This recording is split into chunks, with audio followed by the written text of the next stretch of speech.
کہ ایک نوجوان تھا، وہ استاد کے پاس پڑھنے گیا اور تھا وہ بادشاہ زادہ. تو استاد نے جب یہ حدیث سنائی نا کہ من سمت نجا، وہ نجات پا گیا، تو شہزادہ خاموش ہو گیا. اب بادشاہ کو فکر لاحق ہوگی کہ بیٹا بولتا نہیں، کیا مسئلہ ہوا. حکماء کو بلایا، کسی نے کہا اس کو جو ہے وہ یہ دیا جائے، کسی کو کہا یہ دیا جائے، کسی نے کہا یہ دیا جائے. ایک حکیم نے کہا اس کو سیر کو بھیجا جائے. تو خادم روزانہ سیر کے لیے لے کر کے اس کو جایا کرتا تھا. ایک دن اس نے دیکھا کہ ایک درخت ہے جس کی گھنی شاخوں میں جانور بیٹھے ہیں. ایک شکاری تیر کمان لے کر کے گزر رہا تھا. اس نے غور سے شاخوں کو دیکھا، اسے کچھ دکھائی نہیں دیا، گزر گیا. ابھی گزرا ہی تھا کہ بیٹھی ہوئی فاختہ بول پڑی.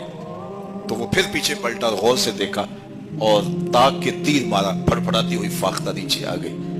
تو اس کی زبان سے بے ساختہ نکلا، صدقت یا رسول اللہ، اے پیارے رسول آپ نے سچ کہا ہے. نہ بولتی تو نہ ماری جاتی، خاموشی میں نجات ہے.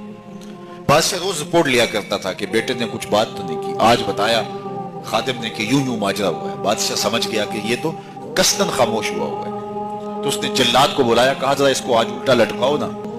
تو جلاد نے الٹا لٹکا کے جب اس کو کوڑا مارا نا تو پھر چیخا، کہا صدقتا یا رسول اللہ صلی اللہ علیہ وسلم، یا رسول اللہ آپ نے سچ کہا. فاختہ بولی وہ ماری گئی، میں بولا میں مارا گیا. خاموشی اختیار کریں گے، جہاں بہت ضروری ہو وہاں بولیں گے. زبان کی آفتوں سے بچ جائیں گے تو بہت سارے گناہوں سے بچ جائیں گے. اس کی آفات سب سے زیادہ ہے، سب سے زیادہ گناہ زبان کی وجہ سے. تو فرمایا جو خاموش ہو گیا وہ نجات پا گیا. چونکہ یہ بولتی ہے تو جھوٹ بولتی ہے، یہ بولتی ہے تو شکوے کا لہجہ اختیار کرتی ہے، بہتان لگاتی ہے، غیبت کرتی ہے، چغلی کرتی ہے، دو افراد کو تقسیم کرنے کا ذریعہ بنتی ہے، لوگوں کے دل دکھاتی ہے، اذیت پہنچاتی ہے، گالی سب و شتم یہ اس کا مزاج بن جاتا ہے. تو اس لیے زبان سے جب بولیں تو خوبصورت بات بولیں یا پھر خاموش رہیں. تو خاموشی نجات دیتی ہے، جو خاموش رہا وہ نجات